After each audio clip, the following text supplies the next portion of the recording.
You know, hunters, I'm something of an enjoyer of monsters myself, but does that monster need to be the big final end boss, super flashy? No, it doesn't for me to like it. Case in point, Azeros. It's literally just a giant bear, and I love him. I love how goofy he is. He's my little boy. But even though I may love him, that doesn't make him the strongest. And since Wilds has come out, we have gotten 2 new Fanged beasts. Both of them look pretty decently strong. So I was chilling in bed and I thought, wait a minute, who is the strongest Fanged beast? And I know so many of you are thinking, oh, the strongest Fanged beast? Man, that's easy. It's right. Hey. Just watch to the end of the video, because if I'm being honest, it might not be the monster you're thinking of. And I'm sure a lot of you are thinking of that one monster. And we're gonna do this in like a top 5 kind of fashion. We're gonna be kind of flying through them until we get to like, you know, the like top 3 if I'm being honest. However, before we can get into the top 5, I got 3 rules. First rule, I am not including any jumping in this. What does that mean? That means monsters like Kongalala and Blanganga or any other pack animal won't have their pack. It's one individual versus another individual. Second rule, no variants, no subspecies, deviants, nothing. I'm taking these as the base monster, because if I take into account subspecies and variants, it gets a little bit in the weeds if I'm being honest. And I don't want that. And then finally, no frontier monsters. And I know it's technically canon because of Espionage and Sunbreak, but listen, if I were to include the frontier monsters, this entire list would essentially just be the frontier monsters. And again, that's boring, and I don't want that. So with all that being said, let's get into the list. Funny enough, we got a tie for 5th place. And the 2 monsters that tied are a Jarakan and Gossarag. Listen, they are so similar that I literally couldn't actually figure out a way to put one over the other one. Here, let me just list you off their similarities and how close of a fight this would be. A Jarakan is slightly bigger than Gossarag, but Gossarag is more stocky and is proportionally better than a Jarakan. A Jarakan can crush a small brute wyvern, while Gossarag can absolutely mollywop a monster the same size and potentially even heavier than himself. A Jarakan is weak to ice. It's fucking colder than a witch's tit out there. Gossarag is weak to fire. Monster! A Jarakan can add blast to its attacks. Gossarag can add ice weapons on its fist. Both have ranged options and are stronger versions of other Fanged beasts. A Jarakan is a stronger Blood Orange Bishaden, while Gossarag is a stronger Blanganga. I really can't decide who should be in the 5th spot, but I would really like to know what your thoughts are and who you think would win. Tell me in the comments who you think should win, a Jarakan or Gossarag. Me personally, I can't make a decision, so they're just both going to be here for 5th place. But with 4th place, I know exactly who to put here. The Alpha Dashaguma. He's big, he's mean, and he can take a lot of punishment. First off, the size. This is a massive boy. And when he stands on his hind legs, oh shit, don't hurt me, sir. And honestly, the biggest reason he's above a Jarakan and Gossarag is pretty much his entire opening cutscene. After falling into a sand pit trap by a bunch of Balaharas, him and 2 other Dashagumas fell in and were engulfed in sand. And we as the hunters literally thought that was it. He was dead. Because no way that guy can survive. And we would be kind of correct. The 2 Dashagumas didn't survive, but the alpha one rose like the fucking Undertaker and said, "I'm nothing like you motherfuckers." And as he was being strangled and bitten into by the multiple Balaharas that came out with him, he was overpowering all of them. Even grabbed one of the Balaharas and did him like how King Kong did that dinosaur. Straight Mortal Kombat finisher move. And obviously this speaks for his strength, but this is way more impressive as his durability. And I kind of think I know why that is. I think it has to do with his physiology. He very much is just kind of a giant big bear. Not in like the shape like Azeros is, but the way he moves and stuff. And more importantly, how his skin is. That might sound a little confusing at first. What I'm trying to say is that he has loose skin. And if you don't know what that is or don't think that's an important reason, it's essentially the reason why bears can maul each other and only come out with like a few scratches. Which would really make sense because after being dragged into the sand, being munched on and restrained, and that's still happening even when he comes out of the sand, and then we fight him for an entire quest, yeah, this guy does not take a lot of damage very easily. Big, strong, and almost takes no damages from like normal slashing attacks because of the way his skin is. Overall, a very strong monster. For third place, we got Garangolm. And Garangolm is essentially the alpha Dashaguma, but without like the loose skin. Big, can tank a lot of hits, and can dish out a lot of damage. Only with Garangolm, he has way more options of attack than just, you know, smack the shit out of someone.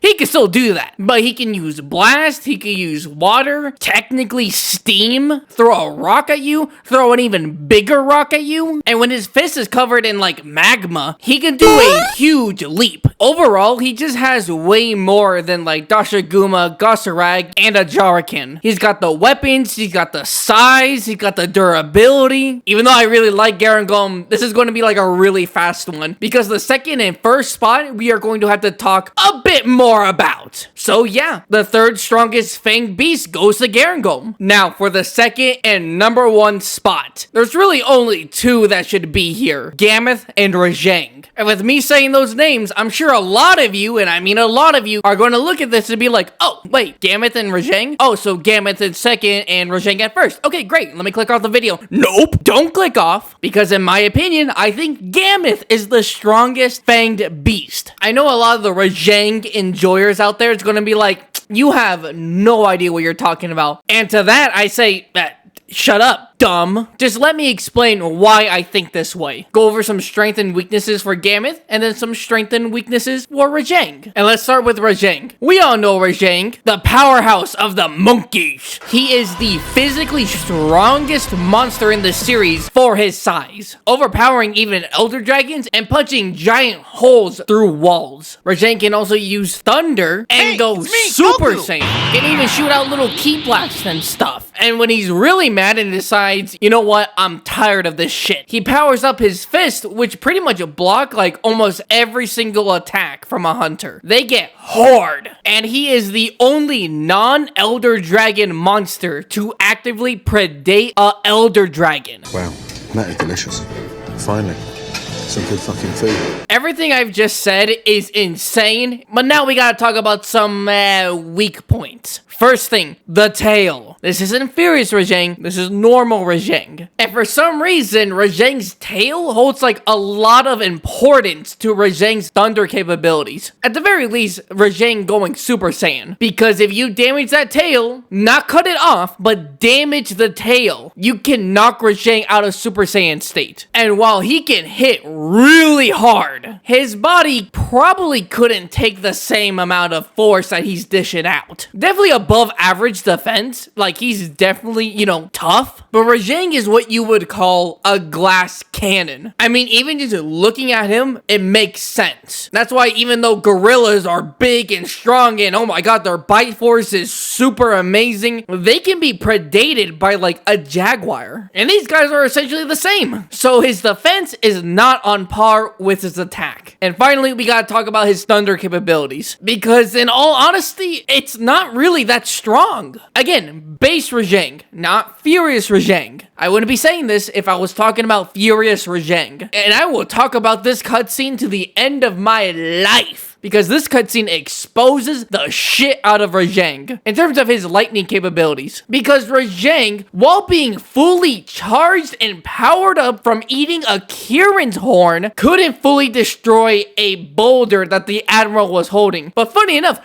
earlier in this cutscene, one of Kirin's normal lightning strikes was able to completely destroy a similar boulder. And this is Rajang's like most powerful thunder attack. Again, base Rajang. And if it can't even destroy a large boulder, like, brother, why even do it? But there you go. Some good things and some bad things about Rajang. Now on to Gammoth. And I'll be honest, Gammoth, there's not as much to talk about with Gammoth than with Rajang. And it all does really kind of stem from this cinematic opening from Monster Hunter Generations, tussling with Tigrex. But that does show some interesting things. The first thing is kind of obvious. It's like the first thing you notice when you look at Gammoth. She's a tank. And to show this, when Tigrex jumped on Gammoth's face and started gnawing on her, Gammoth just grabbed Tigrex and threw him to the ground. And then Gammoth wasn't even hurt by this. And this was a surprise attack. A second thing maybe a lot of people don't really mention is what Gammoth is. Essentially an elephant, or you know, like a mammoth. And with that comes not very good eyesight, but excellent other senses, like smell.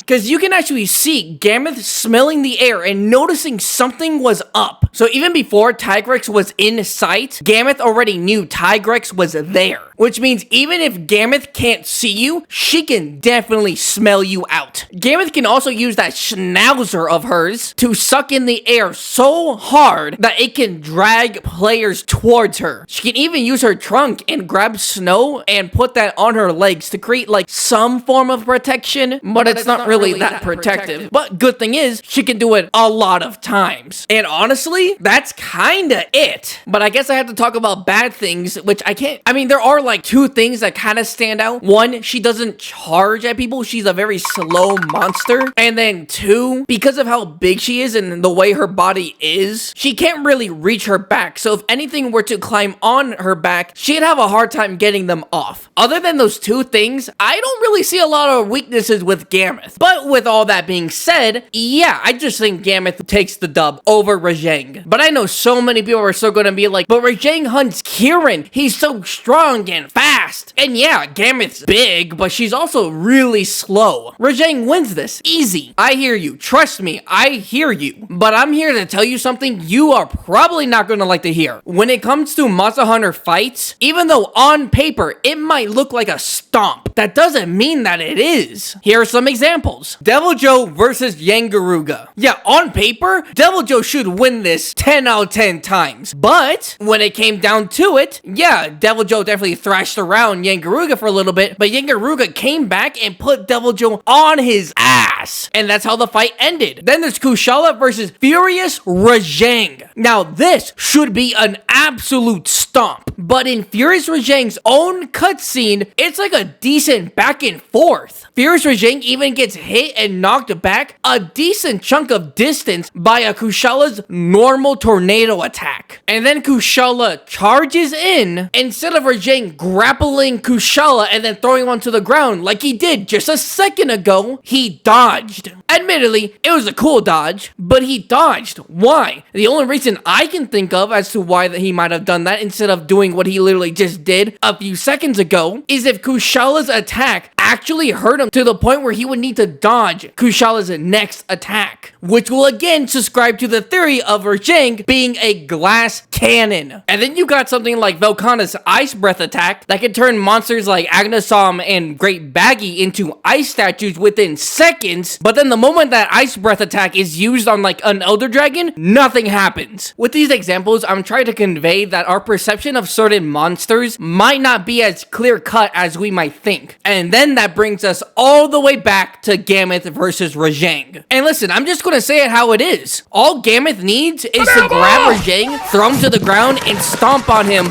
once or twice to severely cripple him. Not kill him, not take him out of the fight, but it would weaken him significantly. Of course, I do have to address the mammoth in the room. Yes, Gammoth is slow and big. Rajang would definitely be able to outmaneuver Gammoth for a bit. And I'm confident in saying that because Rajang predates Kieran, one of, if not the fastest strongest monster in the series. But again, all it would take is one stomp from Gammoth on Rajang's leg or tail, and now the fight is for sure in Gammoth's favor. I will say, this is not going to be a stomp on either side. Even though I think Gammoth would win, I'm just going to say it. Her head crest going to be fucked up. She's going to be missing a tusk and is most likely limping away. But I think Gammoth would win. So there you go. Rajang in the second spot. And the queen of the tundra herself, Gammoth, the strongest fanged beast. Oh my god, finally finished with this video.